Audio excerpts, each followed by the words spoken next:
Hi there, I'm Clifford Bates, and welcome once again. Okay, this is interesting. I'm getting used to this screen. It's doing everything it can to make me annoying, but there.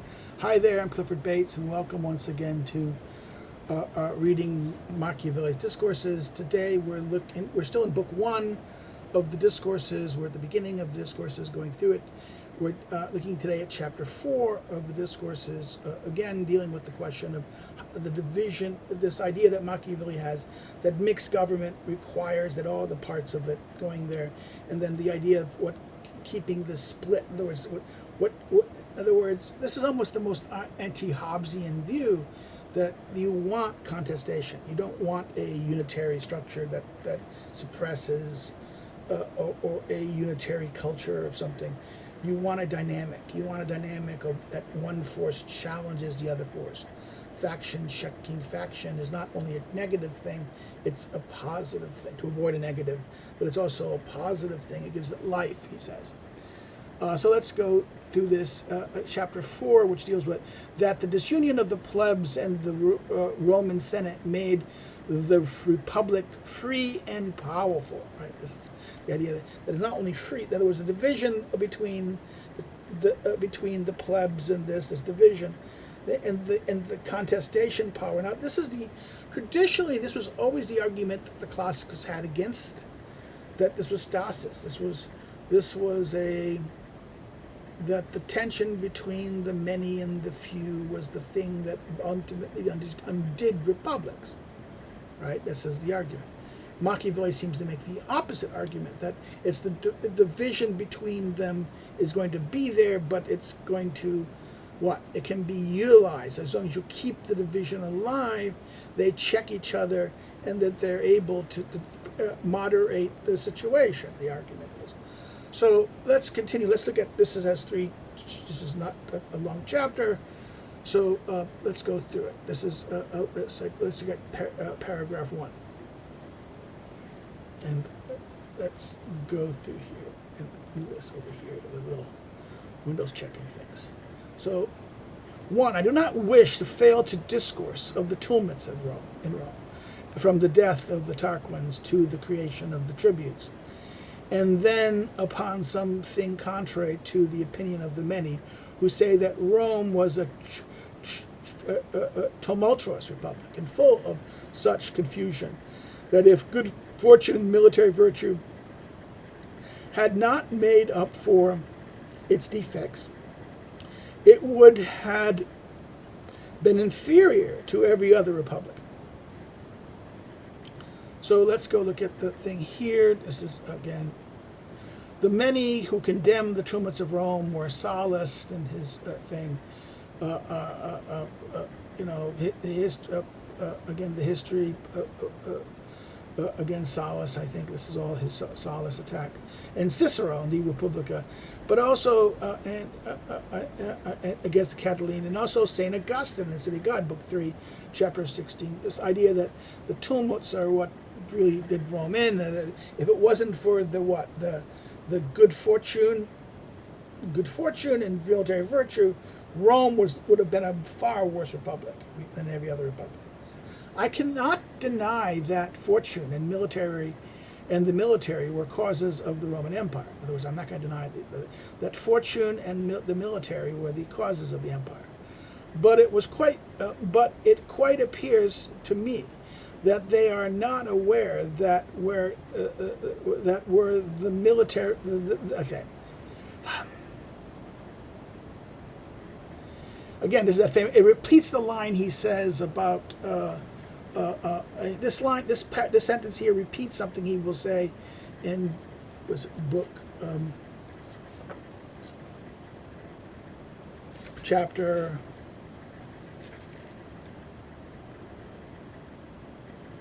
Chapter 12. Chapter 12 of the Prince, about good laws and good laws and good arms, right? The good laws and good arms. He goes, I cannot deny that the fortune and the military were causes of this, but it quite appears to me they are not aware the many who criticize this, right? That where the military is good, there must be good order. And two, it rarely occurs that good fortune will not be there. In other words, if you have good order, you will get good fortune. Very interesting point. That, in other words, fortune is not merely fortune. Fortune is, in other words, this is the problem with luck. And this is the problem. If people don't have good order, they can't take advantage of luck. In other words, this is why, there's stories of people who win the lottery and it's the worst thing that happens after they get destroyed. Because they're not capable of handling. People who lack good order, who don't have good judgment, who don't have the habits, cannot take advantage of luck. You may get luck, but it won't become beneficial to you. You might have a good occasion, but you won't be able to, it will be your ruin, not your success, okay, if you don't have the good virtue. And that you can't have a good military if you don't have a good order, okay? So this is an implicit argument that, this is why, and the Prince, this discussion of good laws, he omits the discussion of laws in order to discuss arms. But the problem about this is that you cannot have a good arms without good laws. So any discussion of arms and military supposes in the Prince good laws. Okay, this is what people don't understand. I mean, I think this is, again, one of the misreadings of Machiavelli, misunderstandings of Machiavelli, because Machiavelli's style sounds like, law is not important. Well, no, at one level it doesn't appear important, but on another level they're very important because you cannot have good military without good orders. And this is the point he's trying to make here. I say that to me it appears that those who damn the tumults between the nobles and the pleb blame those things that were the first cause of Rome, cause of keeping Rome free, and that they consider the noises and the cries that would arise in such tumults more than the good effects than they engendered. In other words, they blame the tumults, but they fail to see that this is the first cause of Rome keeping free, and that they consider the noise and the cries that would arise from the tumults more than the good effects. In other words, they pay more attention to the their argument is that they're paying not attention to the effect, but they're paying attention to the kind of background, what occurs from that effect, not the actual effect, but the noise and the distractions. In other words, they pay attention to the external and maybe irrelevant. In other words, the noise. They pay attention to the noise and the chaos, right? They pay attention to these things, but they fail attention to the good things. They do not consider that in every republic there are two diverse humors. Again, this is the famous point that he makes. Again, the Prince, right? The Prince. This is from the Prince. There's two humors. And actually, this is something that even Aristotle in his book 5 of the Politics kind of agrees with. There's two kind of forces within that, for the many and the few. Book 5 chapter, book 5 chapter 1 and 2. He kind of hints on these things, and Aristotle does, but Machiavelli seems to agree in this sense that there's this idea that there's two diverse humors, that of the people, the popolare, and the great, and that all the laws that were made in favor of the freedom arise from this union. In other words, this tension between these two, the people and the great, as And as easily as it, in other words, and sorry, and not and sorry again. My eyes are just. I should get my glasses on maybe. As can easily be seen to have occurred in Rome. In other words, this union. Rome is the perfect example of this union. For from the Tarquins to the Gracchi, which was more than 300 years, the tumults of Rome rarely engendered exile and very, very rarely blood. Either can these tumults therefore be judged harmful, nor a republic divided that in so much time sent no more than 8 or 10 citizens into exile because of the differences, and killed very few of them, and condemned not many more to fines of money. Nor can one in any mode, with reason, call a republic disordered, where there were so many examples of virtue. For good examples arise from good education from good laws, and good laws from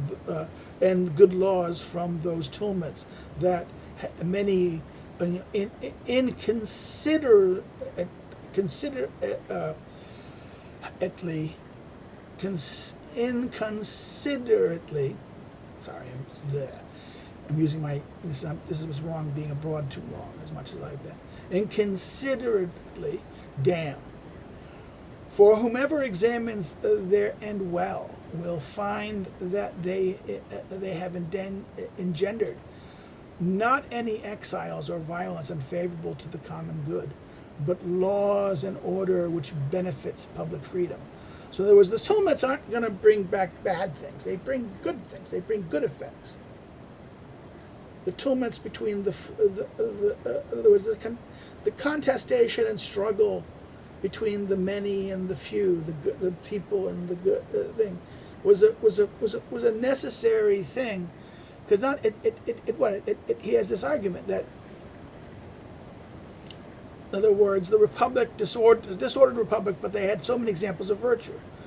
For the good examples arise from good education, and good education from good laws, and good laws was possible because of those tumults. But laws, in other words, but the laws and orders in benefit of public freedom. Now he continues. If anyone said that the modes were extraordinary and most wild, to see the people together crying out against the Senate, and the Senate against the people, running tumultuously through the streets, closing shops, and the whole plebs leaving Rome, all of which things frightened whoever does no other than read of them. I say that every city ought to have modes in which the people can vent its ambition, and especially those cities that wish to avail themselves of the people in important things. In other words, if you want, this is a very important argument. In other words, if you want the people to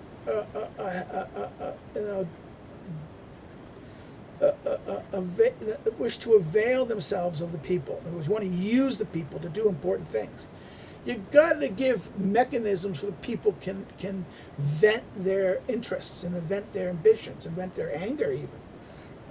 In other words, you need to have feedback, a mechanism of feedback against the, in other words, if you're going to make them do things, then you need to know when they're not going to want to do it. Among these, the city of Rome had this mode, that when the people wished to obtain a law, either they did one of these things said above, or they refused to enroll their names to go to war, so that to placate them, there was a need to satisfy them in some part. In other words, that either they would shut down and cause trouble in the streets. You needed them to do what? They would protest. They would threaten to leave the city, go out and go over here, or they would refuse to sign up to go to war, right? And they needed to have they enroll themselves, right? And aims to go to war. Therefore, you had to placate them. There was a need to satisfy them in some part. The desires of a free people were rarely pernicious to freedom, because they arise either from being oppressed or from suspicion that they may be oppressed. In other words, a free people, their position is that they fear oppression, they fear from being oppressed, or they suspect they will be oppressed. If these opinions are false, there is for them the remedy of assemblies, where some good man gets up, who in orating demonstrates to them that how they deceive themselves. And through peoples, as Tully says, though peoples, as Tully says, are ignorant, they are capable of truth and easily yield when the truth is told to them by a man worthy of their faith. And this is lines. This is about diamatica, right? On friendship, right? They someone of faith, someone worthy of faith. Most people, in other words, again, Tullius Cicero, right? They deceive themselves, and though people are ignorant, if they're demonstrating, they can be shown by someone going up there and who that they're capable of truth and yield when they are told by someone of good faith, right? Thus, one should blame the Roman government more. One should blame the Roman government more sparingly and consider that so many good effects would not have emerged from that republic if not caused by the best causes. In other words, what made the Roman Republic good was the contestation between the plebs and this. And if the tumults were the causes of the creation of the tribunes, they deserve highest praise. For besides giving popular administration its part, they were constituted as a guard of Roman freedom, as we will be shown. In other words, that will be the guard. That's what you talk about in his next chapter.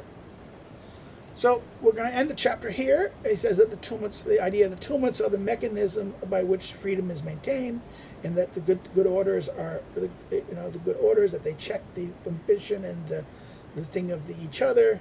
The people, he discusses the nature of the people, that they may be ignorant, but they also fear being oppressed. Again, this echoes the teaching and what he says about the few and the many, the notables and the who have ambition and want to do great, and the people who just want to be left alone. Right? That repeats the line of the Republic.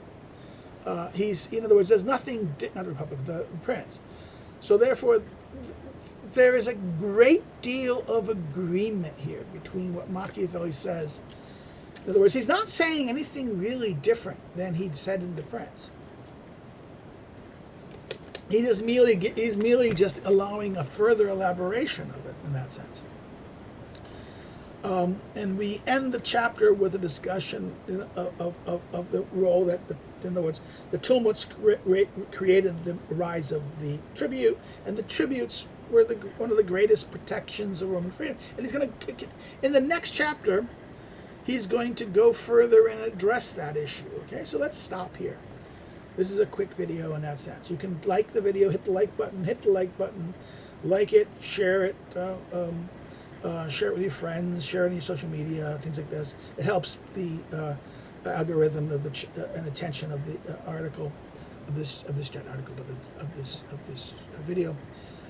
If you didn't like it, you can always say no, but say why in the comments to help us. It can, maybe we can, people can, see other things and alternatives.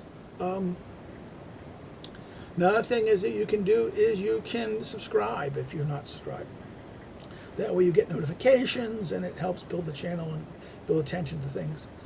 Encourage others to come check out the channel and check the videos out of the other videos that we've done over the past few years. We've had 2 runs through the Prince. People might be checking that. We have sections, and we have things about Schmidt and Kojev, Tocqueville, not Tocqueville, but Montesquieu. We went through the Spirit of the Laws, but also, of course, Aristotle, the whole account of Aristotle that we did in Aristotle. So you can come check it out. Subscribe and join and check things out. Another thing you can do is you can check out my links in social media. Check it out there. Or if you want to know more about my research and scholar, me as a scholar, you can check out my academics social media links below them. If you want to help me to do what I do, you can do so through Patreon or Subscribestar. The links below them. The URLs below them in that sense, or you can buy one of the books, my books that are listed below, at any your local bookstore, an online book distributor, or through the publishers themselves. Well, that's it. Well, a good night. We'll look at chapter, I think chapter, was it 5? Yes, 5 next. Again, on tributes, the royal tributes. Well, take care and have a good day. Bye-bye.